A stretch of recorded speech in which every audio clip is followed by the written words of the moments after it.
안녕하세요. 오늘도 사연살롱을 찾아주셔서 감사합니다. 얼마 전 내 집 마련에 성공한 40대 여성이에요. 요즘엔 20, 30대들도 영끌해서 집장만을 한다는데 저희 부부는 또래들에 비해서 조금 늦은 편이죠. 사실 저희한테도 몇 년 전에 내 집 마련의 기회가 있긴 했어요. 그런데 하필 그때 시댁에 일이 생기면서 포기하고 시댁에 들어가 살게 되었어요. 그런데 그거 아시죠? 멀리서 보면 희극이지만 가까이서 보면 비극이라는 말이요. 시댁에 들어가 살기 시작하면서야 비로소 그동안 몰랐던 저희 시부모님의 실체를 알게 되었어요. 남편이 왜 그렇게 자기 부모님을 싫어했는지 그제야 알겠더라고요. 남편한테는 3살 어린 남동생이 있는데 성격이 아주 저희 아버님을 쏙 빼닮았더라고요. 좋은 쪽으로 말고 나쁜 쪽으로요. 시댁을 나온 지 2년이 지난 지금 그동안 그곳에서 있었던 일을 떠올려 보면 자다가도 경기를 일으킬 정도로 너무 화가 나고 진저리가 쳐져요. 그럼 지금부터 저희 시댁에서 벌어졌던 극악무도한 사건을 들려드리겠습니다. 제가 남편을 처음 만난 건 23살 때였어요. 전문대를 졸업하고 조그마한 광고회사에 들어가 2년 차에 접어들던 시기였죠. 말이 광고회사지 동네 전단지 작업이랑 현수막 제작, 학교 교지나 성당 사보 같은 걸 주로 하는 영세 업체였어요. 전임한테 들은 바로는 원래 인쇄소를 하시던 사장님이 인쇄업이 사연길로 접어들면서 곁들이로 광고일까지 시작했다고 하더라고요. 그래서 광고 쪽 인력이 딱 2명밖에 없었어요. 디자이너인 저와 영업을 뛰는 대리님 한 분이 다였죠. 그래도 나름 첫 직장인데 저라고 좋은 곳에 가고 싶지 않았겠어요. 하지만 제 학벌로는 어림없기도 했고 제가 당장 돈을 벌지 않으면 생활을 할 수 없는 상황이라서 울며 겨자 먹기로 일을 시작하게 되었어요. 그래도 다니다 보니 사장님도 좋은 분이시고 영업 대리님과 인쇄소 식구들도 다들 좋은 분이라서 딱히 불만은 없었어요. 사수가 있어야 일을 좀 배울 텐데 그게 좀 아쉽기는 했죠. 그래도 그 덕에 저는 저희 회사에서 대체 불가능한 직원으로 사장님의 총애를 받을 수 있었어요. 야근 수당도 많이 주시고 제가 몸이 좀 안 좋다 싶으면 사모님한테 부탁해서 보약까지 지어다 주실 정도였어요. 특히 사모님은 제가 혼자 살고 있는 걸 안 순간부터 때마다 김치까지 주시고 틈틈이 밑반찬도 만들어서 다른 직원들 몰래 주시곤 했어요. 태어난 지 얼마 안 된 순간부터 시설에서 자라 부모님 정이라고 몰랐던 저로서는 사장님과 사모님이 꼭 부모님 같았어요. 제가 늦게까지 사무실에 앉아 일을 할라 치면 어김없이 사장님이 사무실로 들어와선 이러셨어요. 정아야, 오늘도 야근이야? 아휴, 그럼 안 돼. 젊어서 고생하면 늙어서 몸 고른다. 내가 김대리한테 얘기해서 나쁜 기일 좀 밀어볼 테니까 그만하고 들어가 쉬어. 젊어서 고생은 사서 한다는 말, 그거 다 거짓말이야. 고생을 뭐하러 해? 편히 살 수 있으면 편히 살아야지. 사장님도 참, 그러다가 일 끊기면 어쩌려고 그래요. 납품 기일이 애들 장난도 아니고 돈 벌어야죠. 그래야 제 월급도 주시고 인쇄소 식구들이랑 대리님 월급도 주죠. 아이고, 고양이 쥐 생각해주고 있네. 네가 보기엔 내가 좀 허접해 보일지 몰라도 나 서울 하늘 아래 내 건물 가지고 있는 어엿한 건물주야. 너 일하는 이 건물 이거 내 거라고. 그런데 누가 누굴 걱정하냐? 맹랑한 녀석 같으니라고. 어서 정리하고 집에 가서 쉬어. 나는 딸 같은 애 늦게까지 부려먹는 악덕 사장 만들지 말고. 알았지? 다른 업장 사장님들은 어떻게든 직원을 못 부려먹어서 안달인데 저희 사장님은 오히려 그 반대였어요. 돈보다는 내 직원 건강이 더 우선인 분이었으니까요. 그런 사장님이 웬일로 연장 근무를 해달라고 해서 깜짝 놀랐지 뭐예요. 퇴근 후에 연장 근무를 하라고요? 밀린 업무도 없는데도요? 새로 들어온 일이 있는데 그게 참 상담을 할 사람이 없어서 말이야. 김 대리가 집안 행사가 있어서 외근 마치고 바로 퇴근을 하겠다네. 그리 어려운 일은 아니니까 대신 좀 맡아줘. 실무자가 하는 게 더 낫잖아. 자세한 건 내가 설명해 줄 테니까.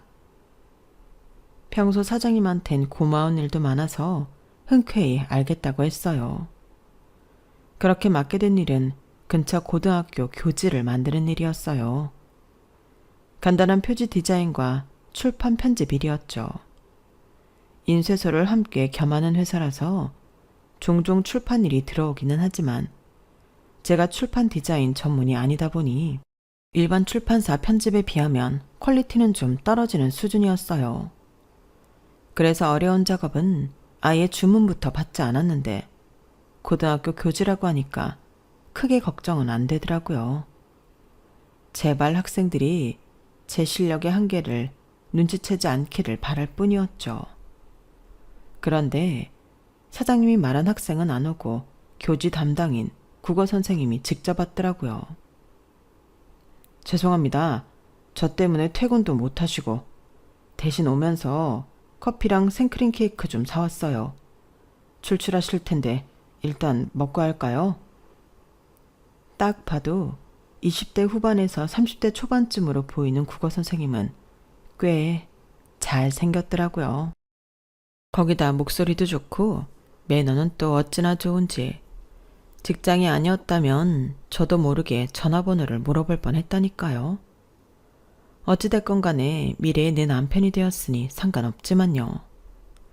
아무튼 우리는 초면에 함께 탕비실 원탁에 마주 앉아서 커피와 케이크를 먹게 되었어요. 솔직히 입으로 들어가는지 코로 들어가는지 모를 정도로 정신이 없었죠. 그런 저와는 달리 남편은 참 맛있게 케이크를 먹더라고요.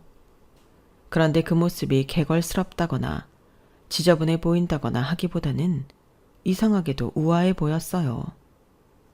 남자가 이렇게 예쁘게 음식을 먹을 수 있구나 하는 걸 그때 깨달았을 정도로요. 퇴근해야 하는 사람 붙잡아 놓고 제가 너무 먹기만 했죠. 실은 오늘이 제 생일이거든요. 이건 반 애들이 돈을 모아서 사준 케이크예요. 친구 녀석들이랑 같이 만나서 먹을까 했는데 오늘따라 친구놈들이 하나같이 야근이 잡혔다고 안 된다고 그러네요. 집에 가져가서 혼자 먹으려니 너무 처량한 것 같아서 염치 없는 짓을 했어요. 미안합니다. 아니에요. 저 생크림 케이크 좋아해요. 덕분에 잘 먹었습니다. 그 짧은 순간에도 속으로 혼잣말의 탐정극을 벌이고 있던 저는 깜짝 놀라 손사래를 쳤어요. 집에 가서 혼자 먹는다고 했으니까 아직 미혼인 게 확실해. 생일인데 친구들이랑 만나기로 했었다는 걸로 봐서는 싱글이 확실하고. 근데 아무리 혼자 생일 케이크 먹기 처량하다고 아무 여자랑 먹지는 않지 않나? 혹시 이 선생님이 첫눈에 나한테 반한 건가? 아주 내 멋대로 내 위주의 시나리오를 써내려고 하고 있던 저는 남편의 사소한 말 한마디, 행동 하나에 되도 않는 의미를 부여하기 시작했어요. 나중에서야 남편한테 물어봤더니 남편이 제 기대와는 전혀 다른 대답을 해서 놀라긴 했지만요. 사실 그날 배가 엄청 고팠어. 반 아이들이 사고를 치는 바람에 점심을 못 먹었거든. 난 원래 생크림 케이크는 잘 안 먹는데 그날은 배가 고프니까 그냥 쑥쑥 들어가더라고. 그저 배가 고팠을 뿐이라는 말을 듣고는 실망하긴 했지만 그래도 뭐 지금은 내 남자가 돼 있으니 상관 있나요? 아무튼 고객과 직원으로 만난 우리 부부는 교지 출판을 하면서 교정 때문에 몇 차례 만남을 갖게 되었어요. 비록 일적인 만남이었지만 이상하게 남편과 함께 있으면 일이라는 생각보다는 함께 공통 관심사를 즐기는 기분이 들었어요. 기분 좋게 일을 하다 보니 결과물도 잘 나왔고 그 덕에 남편으로부터 식사 대접도 받게 되었죠. 원래는 사장님도 함께 불렀지만 눈치 빠른 사장님이 핑계를 대시곤 저만 내보내셨어요. 그러면서 슬쩍 이러시더라고요. 정아야, 오 선생 잘 잡아. 내가 괜히 너 주말 근무까지 시켜가며 교지 일 맡겼는 줄 아니? 그게 얼마나 되는 일이라고. 처음부터 이 남자는 정아 짝으로 하면 좋겠다 싶어서 그런 거야. 배고프다고 남자 앞에서 막 퍼먹지 말고 냅킨으로 입술도 닦아가면서 여성스럽게 먹으라고. 그리고 밥 먹고 나서 남자가 맥주 한잔 하자 그러면 빼지 말고 그러자고 해. 남자는 자고로 마음에 드는 여자를 만나면 집에 들여보내기 싫어지기 마련이거든. 맥주까지 마셨다? 그럼 역사는 이뤄지는 거지. 어머 사장님, 지금 무슨 말씀을 하시는 거예요? 에이, 말이 그렇다는 거지. 정아야, 내가 오죽하면 딸 같은 네 앞에서 이런 주책을 다 떨겠니? 이게 다 놓치기 아까운 사람이라서 그런 거야. 암튼 좋은 시간 보내고 와.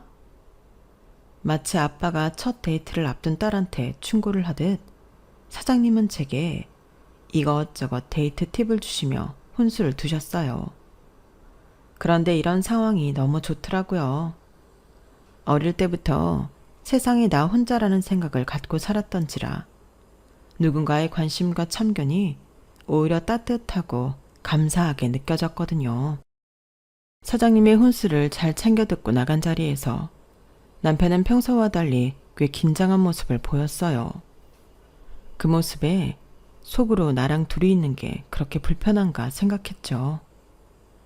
그래서 식사를 마치자마자 인사를 하곤 자리에서 일어나려고 했는데 남편이 대뜸 맥주 한잔 하겠냐고 하는 거예요.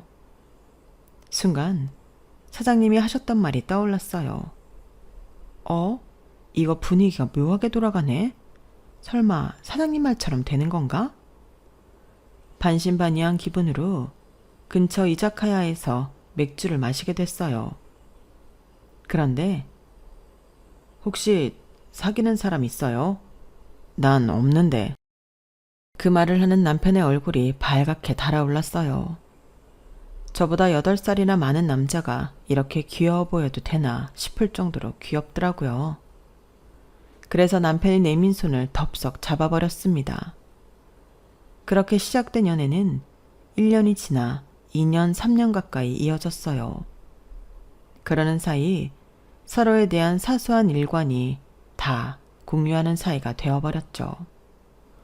얼굴도 모르는 부모님께 버려져 시설에서 자란 것부터 고마운 후원자 덕분에 대학을 다닐 수 있었던 것, 그리고 취직해서 지금까지 살아온 모든 것들을 남편한테 솔직하게 털어놓았어요. 일부러 숨김없이 다 털어놓은 이유는 이런 나라도 받아들일 수 있겠냐는 의미이기도 했어요. 감당하기 힘들다면 일찌감치 손 털고 떠나라는 압박이기도 했죠. 막상 다 털어놓고 보니 내가 살아온 삶이 이렇게 부끄러울 줄은 몰랐어요. 큰 잘못을 짓고 살아온 건 아니었지만 그래도 당당할 수는 없는 인생이었거든요. 그런데 기특하네.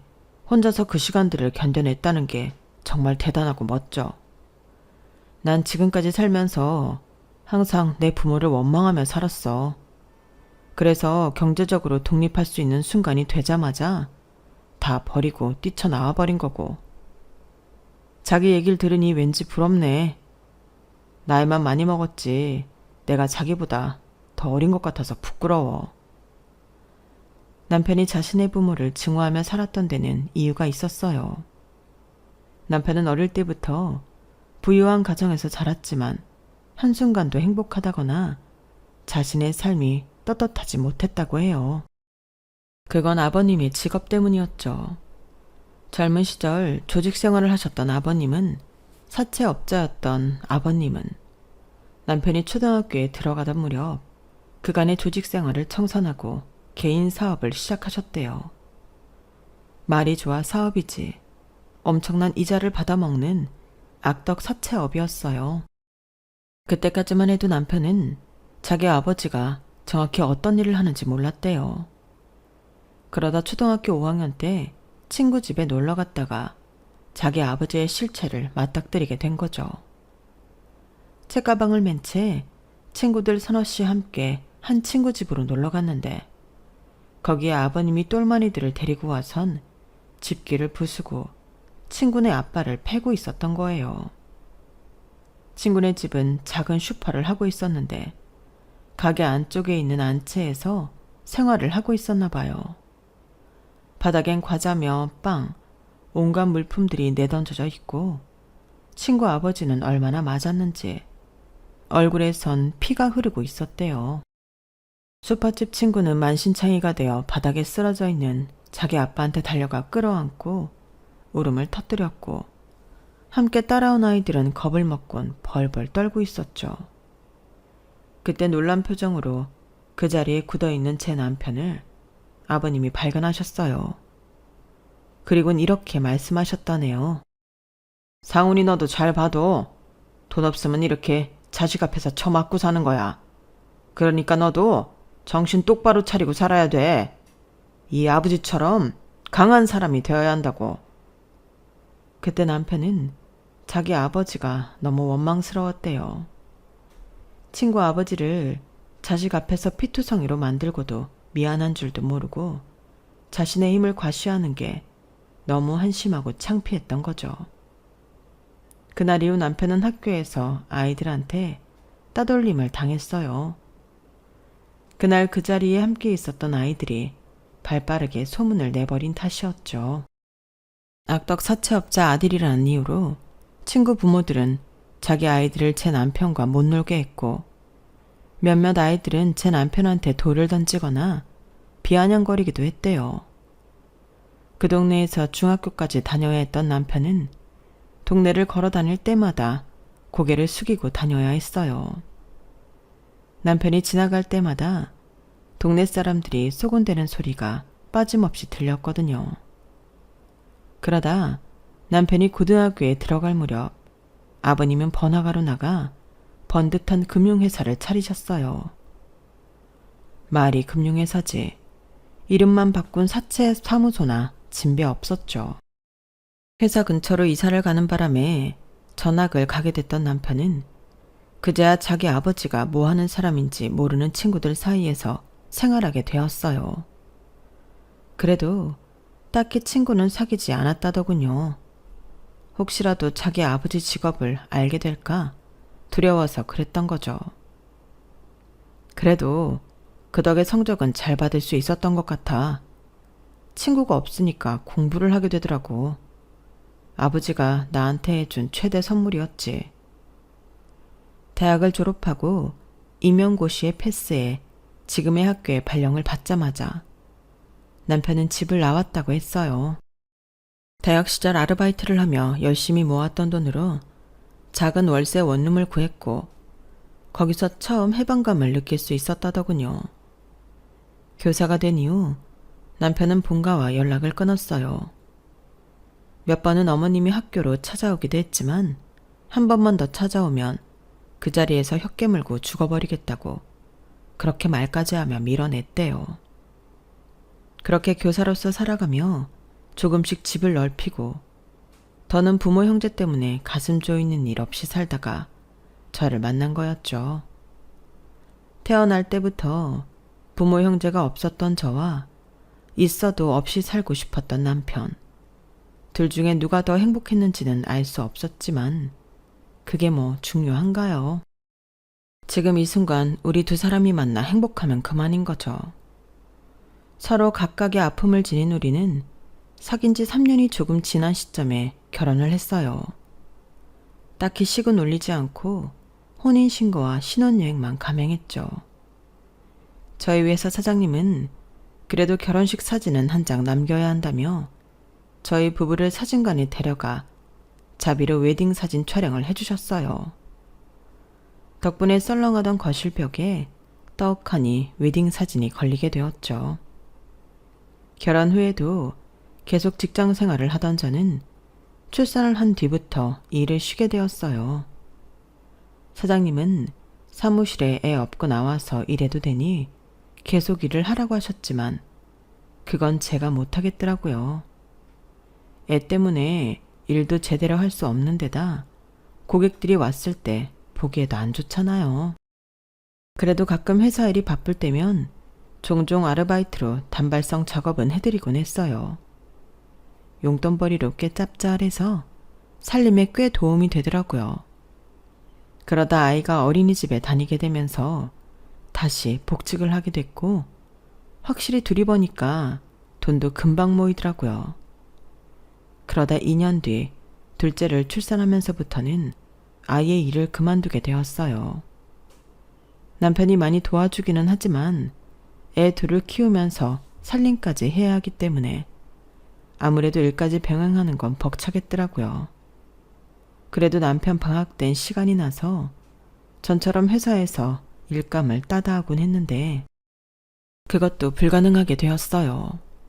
사장님이 이제 연세가 드셔서 사업을 아들한테 넘기고 사모님과 태국에 가서 살게 되셨거든요.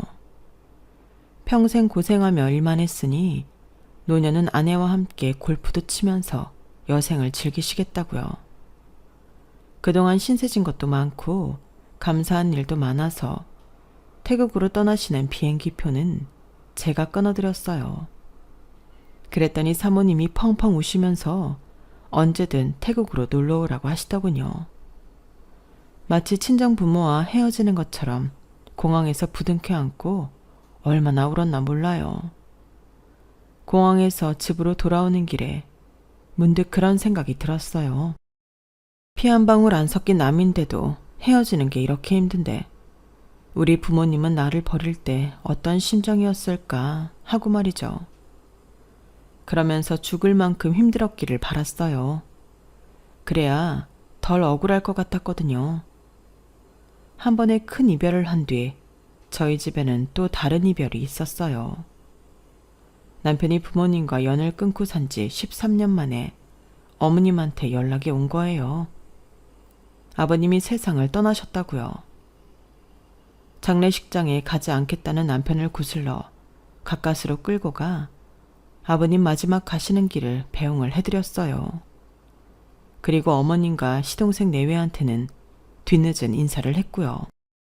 떨어져 지낸 시간이 길어서 그런가 남편과 시동생 사이는 꽤 냉랭했어요. 남편 말에 따르면 자기 동생은 아버님을 많이 닮았다고 하더군요. 입속이 밝고 냉정한 점이요. 어릴 때부터 주먹질을 하고 다녔던 것도 아버님을 닮았다고 하더군요. 반면에 공부머리는 없었는지 아니면 사고를 쳐서 그랬는지 고등학교를 자퇴하고 필리핀으로 유학을 갔었다고 하는데 결국 대학은 못 들어갔던가 봐요. 그래도 명문대 출신 동서랑 결혼한 걸 보면 능력은 있는 사람이다 싶었죠. 물론 나중에서야 그 결혼에 남모를 사연이 있었다는 걸 알 수 있었지만요. 아버님이 돌아가신 이후 어머님은 하루가 멀다 하고 남편한테 연락을 하셨어요. 때때로 저희 집에 찾아오시기도 했고요. 그럴 때마다 남편은 불같이 화를 내곤 했는데 이유를 들어보니 아버님이 하시던 사업체를 제 남편한테 물려주시라고 해서 그랬더라고요. 왜 저한테 이러세요? 싫다고 몇 번을 말해요? 전요, 아버지가 어떤 사람인지 안 순간부터 아버지 재산에 조금도 마음을 안 뒀어요. 아버지란 사람을 내 인생에서 도려내고 싶었다고요. 그런데 이제 와서 그 일을 물려받으라고요? 내가 왜요? 몇 번을 찾아오셔도 제 대답은 똑같아요. 안 해요. 안 한다고요. 그래, 알았다. 네 뜻 잘 알아들었다고. 대신 집에 들어와 살아. 딱 5년만 같이 살면 더는 니들 귀찮게 안 할게. 이엠이 마지막 소원이다. 어머님의 부탁에도 불구하고 남편은 거절을 했어요. 옆에서 모자의 싸움을 지켜봐야 하는 저로서는 마음이 불편하더라고요. 그런데 어머님이 그런 제 마음을 아셨는지 남편이 없는 시간을 틈타 집에 오셨더라고요. 네 남편은 그렇다 쳐도 너는 이성적으로 판단해야지. 나는 내 남편 회사 장남이 맞는 게 순리라고 생각한다. 하지만 10년 넘게 연락도 없이 살던 아들한테 회사를 넘겨주겠다고 하면 네 시동생도 그렇고 직원들이 가만히 있겠니? 그러니 일단은 회사에 얼굴부터 비추고 일 배우면서 차근차근 준비를 하란 얘기야. 하지만 어머님, 그이가 아버님 회사를 물려받기 싫다고 하잖아요. 본인이 싫다는데 어떻게 하겠어요. 들어보니 도련님이 회사를 물려받고 싶어 한다고 하던데 원하는 사람한테 주는 게 맞다고 생각해요. 그러자 시어머니는 인상을 쓰며 그러시는 거예요. 너한테 충고 듣고 싶은 생각 없다. 긴 말 않겠다. 그렇게 회사를 물려받기 싫다면 더더욱 애들 데리고 집으로 들어와. 늙은 어미를 그 큰 집에서 혼자 살게 할 생각은 아니겠지? 그러니 장남으로서 자식된 도리는 하란 말이다. 평생 같이 살자는 것도 아니고 딱 5년만 살자는데 그렇게 심한 부탁은 아니라고 생각한다. 어머님 마음을 모르는 건 아니었지만 그렇다고 시댁에 들어가겠다고 약속을 할 수는 없었어요. 저희도 나름의 사정이 있었어요. 전세 계약 기간도 끝나가길래 부동산에 찾아갔다가 괜찮은 매물을 발견한 거예요. 우리가 가진 돈에 대출을 끼면 살 수 있겠더라고요.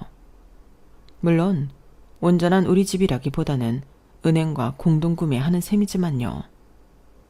그래서 교직원인 남편이 대출을 알아보고 있는 참이었는데 어머님이 이러시니 난감하더라고요. 주변에 상담할 사람이 있다면 좋겠는데 사장님 내외도 태국에 계셔서 물어볼 사람이 없더라고요. 그래서 혼자 머리에 쥐가 나게 생각을 거듭했어요. 그렇게 내린 결론은 시댁에 들어가 살자는 거였죠. 하지만 역시나 남편은 완강히 반대를 했어요. 당신이 왜 이런 소리를 하는지 모르겠지만 난 싫어. 그 집 사람들이랑은 엮이지 않는 게 좋다고. 당신 마음 모르는 거 아니야. 하지만 지금은 상황이 달라졌잖아. 당신이 그렇게 증오하던 아버님도 안 계시고 그 큰 집에서 어머님 혼자 사신다고. 나이 들어서 가장 두려운 게 뭔 줄 알아? 외로움이야. 당신도 어머님이 미운 건 아니잖아. 돌아가시고 나서 후회하지 말고 자식으로서 도리를 다할 수 있을 때까지 하자. 나한테는 그런 기회도 없었지만 적어도 당신한테는 기회가 있는 거잖아. 어쩌면 마지막이 될지도 모를 기회가. 그러니까 다시 한 번만 생각해줘. 남편은 며칠 생각할 시간을 달라고 하더니 이틀 뒤 합가를 수락했어요. 그렇게 우리 가족은 시댁에서 살게 되었어요. 처음 저희가 집에 들어가 살 때만 해도 어머님은 너무도 인자하신 분처럼 보였어요. 마치 6.25 때 잃어버린 딸을 만난 사람처럼 제게 엄청 살갑게 대해주셨거든요. 그런데 어머님 뜻에 따르지 않으면 완전 다른 사람처럼 변해선 불같이 화를 내셨어요. 이렇게요. 이게 어디서 말대꾸를 하고 지랄이야. 내가 내 손주 교육 좀 시키겠다는데 네가 뭔데 나서서 상통을 깨. 되먹지 않은 년이. 대학도 어디서 그지 같은 전문대 나온 주제에 네가 뭘 안다고 내 계획에 초를 치냐고. 사람 빡도니까 건방 떨지 말란 말이야. 저는 제 귀를 의심했어요. 며느리한테 년이라뇨. 게다가 여기엔 적지 않았지만 난생 처음 듣는 해괴한 욕까지 서슴지 않고 제게 퍼부었어요. 그날 이후 어머님은 남편이 출근을 하고 나면 자기 기분에 따라 제게 욕설을 퍼붓기도 하고 부모 없는 년이라고 무시하면서 물건을 제게 던지기도 했어요. 날이 갈수록 심해지는 어머님 상태에 정신과 상담이라도 받아봐야 하는 게 아닐까 싶더라고요. 그나마 다행이라고 한다면 우리 아이들 앞에서는 세상 좋은 할머니로 계셨다는 거예요. 마음 같아서는 남편한테 어머님의 행패를 말하고 싶었지만 애초에 시댁에 들어와 사는 걸 반대했던 남편인지라 말을 꺼낼 수가 없더라고요. 그런데 놀라운 건 어머니만 이런 게 아니라는 거였어요. 시동생은 완전 조폭 같은 인간이더라고요. 얼마나 악질적이고 사나운지 말도 제대로 못 붙일 정도였어요. 왜 남편이 자기 동생을 그렇게 싫어하는지 알겠더라고요. 한 번은 추석이라서 집에 왔길래 음료수부터 챙겨주려고 마실 것 좀 드릴까요? 라고 했더니 대뜸 그러는 거예요. 아이씨, 입 아프게 당연한 걸 왜 묻고 지랄이야. 형이 여편네 교육을 제대로 안 시킨 모양이네. 형수는 운 좋은 줄 알아요. 나한테 시집 왔으면 하루가 멀다 하고 쳐 맞으면서 교육받았을 거거든. 이게 자기 형수한테 할 소린가요? 길거리 양아치들도 이러진 않을 거예요. 너란 인간이랑 사는 동서가 안 됐다는 생각이 들었어요. 안 그래도 동서가 늘 무표정이라서 안 좋은 일이라도 있나 했었는데 시동생이 바로 원흉이었네요. 저희 가족이 시댁에 들어와서 산 지 반년쯤 됐을 무렵 시어머니는 저희와의 약속을 깨고 제 남편을 회사 대표로 추대하려는 움직임을 보였어요. 그러자 시동생이 자정이 넘은 시각에 술에 잔뜩 취해선 집으로 찾아왔더라고요. 자기 엄마한테 쌍욕을 파며 대드는데 와, 살다 이런 개차반은 처음이었어요. 어머님한테 성질을 부리던 시동생은 제 남편을 보자 지 형한테도 주먹질을 하며 달려들었어요. 씨발, 이 집에 들어와 살겠다고 할 때부터 알았어. 아버지 돈은 더러워서 시키는 개뿔. 아버지 대주고 나니까 작정하고 회사 뺏으려고 들어온 거잖아. 고고한 척은 혼자 다 하더니 나보다 더한 양아치 새끼였네. 입에 걸레를 물었는지 어찌나 더러운 욕설을 퍼부어대는지 애들이 들을까봐 얼마나 조마조마했는지 몰라요. 욕설을 퍼붓던 시동생은 지 분에 못 이겨 살림살이를 깨부수고 난동을 부렸어요. 결국 경찰이 출동하고서야 시동생은 집으로 돌아갔어요. 그리고 며칠 뒤 동서가 짐을 싸들고 시댁으로 들어왔어요.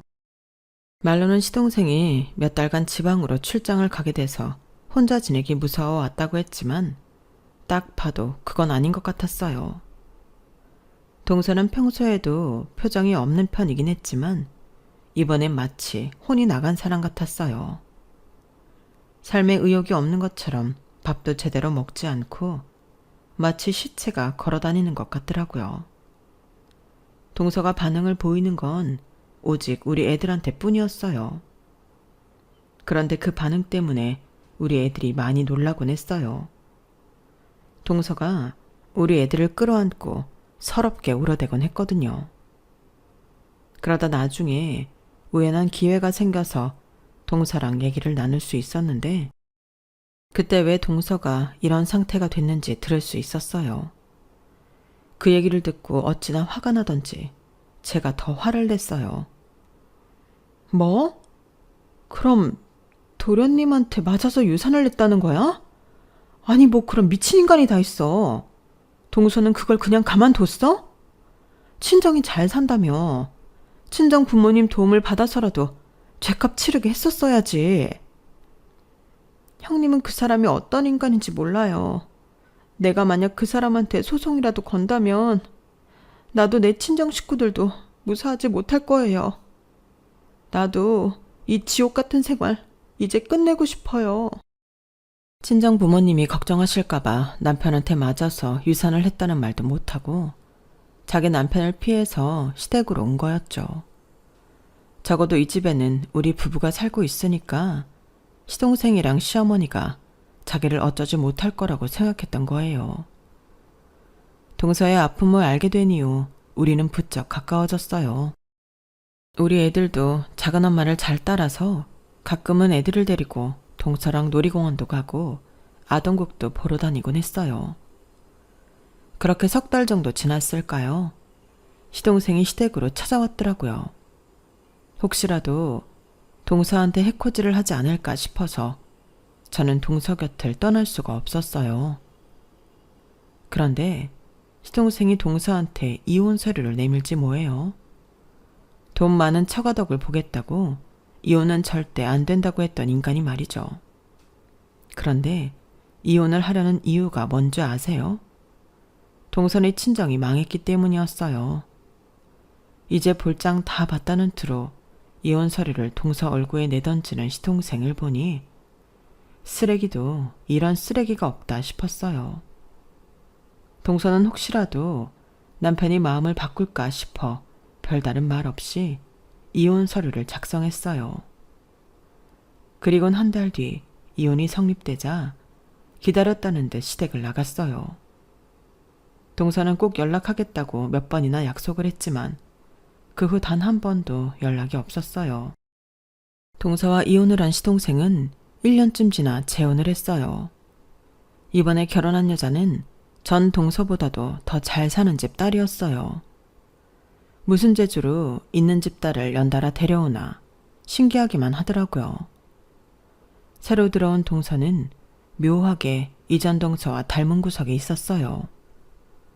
말없이 한 곳을 응시하고 있는 모습을 보면 특히나 전 동서 생각이 나곤 했어요. 그러던 어느 날이었어요. 어머님이 아주 신이 나셨더라고요. 역시 있는 집 딸이라 그런지 사돈이 배포가 크다니까. 얘 큰애야. 내일 상준이네 집들이 한다니까 낮에 거기 갈 준비해라. 에휴, 둘째 아들은 돈 있는 집 여자 만나 장인이 해준 70평대 아파트에 산다는데 우리 장남은 치질이 폭도 없지. 하필 만나도 부모 없는 여자를 만나선 처가덕도 못 보고 이게 뭔 고생이야. 야, 넌 내 아들한테 평생 충성하며 살아야 돼. 네 주제에 어디서 이런 남편을 만나겠니? 어머니는 지치지도 않는지 매번 이런 식으로 동서들과 저를 비교했어요. 그럴 때마다 저는 어깨가 더 움츠러들었죠. 남편은 선약이 있어서 조금 늦다고 해서 제가 운전을 하고 어머님과 아이들을 데리고 시동생 집으로 향했어요. 70평대 아파트란 말은 듣고 왔지만 막상 가서 보니 입이 떡 벌어지더라고요. 평수도 평수지만 거실 창 밖으로 서울 시내가 한눈에 들어오는 데다가 한강까지 보이는 환상적인 뷰에 입이 떡 벌어졌어요. 우리 애들도 우와 소리를 낼 정도였어요. 시동생은 아직 두 번째 부인 앞에서 본색을 드러내기 전인지 평소와 달리 거친 말과 행동은 하지 않았어요. 저한테도 꼬박꼬박 형수님이라고 부르더라고요. 그 모습이 역겨워서 일부러 시동생과 마주치지 않으려고 노력했죠. 그러다 보니 거실에서 벗어난 주방이나 화장실 근처에 머무르게 됐는데 의도치 않게 새 동서의 전화통화를 엿듣고 말았지 뭐예요. 그런데 그 통화 내용이 심상치 않더라고요. 조금만 기다려. 내가 시댁돈 다 털어갈 테니까. 그러니까 넌 초조해하지 말고 밥 잘 먹고 있어. 아주버님은 아직이고 어머님이랑 형님은 와 있어. 지금? 다들 거실에 있지. 통화 중이던 동서는 거실 쪽으로 향하려고 고개를 돌리다가 뒤에 서 있던 저와 눈이 마주쳤어요. 그리곤 귀신을 본 사람처럼 얼굴이 하얗게 질리더라고요. 저는 얼른 동서 손에 들린 휴대폰을 빼서 귀에 댔어요. 글쎄 그랬더니 전화기 너머로 낯익은 목소리가 들리지 뭐예요. 동서, 그러니까 이전 동서였어요. 동서 맞지? 나야 은우 엄마. 근데 동서가 새 동서랑 무슨 사이길래 통화까지 해? 서로 아는 사이야? 저는 혹시나 새 동서가 따로 만나는 남자랑 작당을 벌이는 게 아닌가 싶어 휴대폰을 빼서 확인했던 건데 예상치 못한 이전 동서의 등장에 어안이 벙벙해졌어요. 그런데 휴대폰 너머에서 들리는 동서의 설명을 듣고는 되려 웃음이 나더라고요. 그래서 새 동서를 도와 이 집 식구들을 길바닥에 나앉게 하는 계획에 동참하기로 했어요. 이전 동서의 말인즉슨 동선의 친정을 망하게 했던 게 다름 아닌 시동생이었다는 거예요. 시동생은 장인이 자기를 무시했다는 이유로 처남한테 사기꾼을 붙여 투자를 부추기곤 모자람 사업자금을 빌려준다는 명목하에 엄청난 이자를 물게 했더라고요. 그 돈을 갚느라 동서 친정아버지가 하시던 회사가 휘청이게 됐고 결국 회사를 다른 사람 손에 넘기게 된 거예요. 시동생은 그 일로 사기꾼과 함께 돈도 나눠 갖고 처남한테서는 엄청난 이자까지 받아먹었고요. 뒤늦게 이 사실을 안 동서는 자기 동생을 통해 복수를 하기로 한 거였죠. 동서의 여동생이면 한부모 밑에서 난 자식인데 어떻게 그 사실을 속이고 동생과 결혼을 할 수 있었나 싶으시죠? 거기엔 그럴 만한 이유가 있더라고요. 첫 동서와 두 번째 동서는 일란성 쌍둥이인데 어릴 때 부모님이 이혼을 하시는 바람에 첫 동서는 아빠랑 두 번째 동서는 엄마랑 살게 되었더라고요. 두 번째 동서는 엄마와 함께 미국에서 살다가 어머니가 재혼을 하면서 사업가인 새아빠 호적으로 들어가게 된 거죠. 그러니 서류상으론 첫 동서와 접점이 없을 수밖에 없었어요. 쌍둥이라서 특히나 유대감이 강했던 자매였기에 두 번째 동서는 자기 언니 인생을 나락으로 떨어뜨린 제 시동생을 절대 용서할 수 없다며 이번 일을 계획한 거였죠. 저 역시 시댁에서 살면서 그동안 시어머니와 시동생의 폐악질을 경험한 터라 티끌만한 힘이지만 도움이 된다면 뭐든 해주고 싶었어요. 그렇게 시작된 새 여자의 복수는 1년이 지나서야 빛을 발하게 되었어요. 동서는 제 시동생이 처가를 망하게 만든 시나리오 그대로 전문꾼을 불러 시동생한테 사업 확장을 하도록 부추겼고 부족한 사업 자금은 자기 친정에서 담보를 받고 빌려주는 식으로 계획을 진행시켰어요.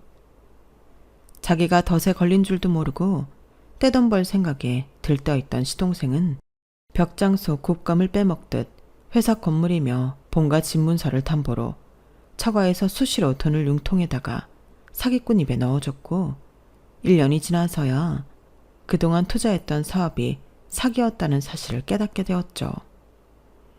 하지만 이미 사기꾼은 한국을 뜬 지 오래였어요. 시동생은 집도 회사도 모조리 날린 채 아내한테 이혼까지 당하게 되었어요. 자기가 첫 번째 아내 집안에 했던 그대로 똑같이 당한 거죠. 하루아침에 집과 회사 건물이 날아갔다는 소식을 들은 어머님은 충격으로 쓰러지셨고 얼마 뒤 치매 증상을 보이기 시작했어요. 시동생은 어떻게든 만회해보겠다고 회사 돈을 가져다가 도박판에 뛰어들었고 결과는 알거지 신세가 되어버렸죠. 그 난리통에 우리 부부는 애들을 데리고 시댁으로 나왔어요. 그리고 어머님은 요양병원에 입원을 시켰고요. 그동안 제 남편 몰래 남편을 회사 사회이사로 올려놓곤 매달 통장으로 거액의 월급을 보내줬었는데 그 돈은 어머님 요양병원 병원비로 쓰이게 됐답니다. 그 일이 있고 2년 뒤에 우리 부부는 예정보다 조금 늦게 내 집 마련에 성공했어요. 이건 남편한테는 비밀인데요. 사실 우리가 시세보다 엄청 싼 금액으로 이 집을 살 수 있었던 건 이전 동서 덕분이었어요. 시동생을 속일 때 제가 조금 도움을 주었는데 고마움의 뜻으로 자기 친척이 살던 집을 저희 부부한테 싸게 넘겨준 거거든요. 차액은 동서가 대신 내주고 말이죠. 저 때문에 형님네한테도 피해가 갔는데 어떻게 가만히 있어요? 제가 그 집 재산을 뺏지만 않았어도 일부는 아주버님이 돌려받았을 거잖아요. 그러니까 언제든 돈 필요하면 말씀하세요. 어떻게든 도와드리고 싶어요. 아, 됐어. 우리 남편은 자기 부모 재산에 조금도 관심 없는 사람이야. 아버님 돌아가셨을 때도 자긴 유산 안 받겠다고 했던 사람인데 뭐. 동서가 그 재산 안 가져갔으면 시동생이 우리 몫까지 다 해먹었을걸? 그러니까 미안해하지도 말고 뭘 더 해주겠다는 생각도 하지 마. 우린 이 정도면 충분해. 제 말은 거짓말이 아니었어요. 시댁이 한순간에 폭삭 망했을 때 실제로 제 남편은 조금도 아쉬워하지 않았거든요. 처음부터 없는 돈이다 생각하고 살았던 사람이니까요. 아, 시동생 근황도 궁금하시죠? 그 인간은 회사 돈을 함부로 빼서 쓴 죄야 불법, 도박, 폭력 등으로 현재 실형을 살고 있어요. 그 인간이 벌인 짓에 비하면 아무것도 아닌 벌이지만 교도소에서 나와 갈 곳이 없는 처지가 됐으니 이번 생은 망한 거라고 봐도 되겠네요. 그래도 뭐 어쩌겠어요. 자업자득인걸요. 그래서 남의 가슴에 멍들게 한 놈은 자기 눈에서 피눈을 뽑게 된다고 하는 모양입니다. 지금까지 제 사연을 들어주셔서 감사합니다. 아이들 남편과 같이 선한 마음 가지고 열심히 살아보려고 합니다. 소중한 가족들과 매일매일 행복하세요. 여러분, 사연 댓글에 응원과 현명한 좀 부탁드려요. 좋아요와 구독은 저에게 큰 힘이 됩니다. 오늘도 좋은 일 가득하세요.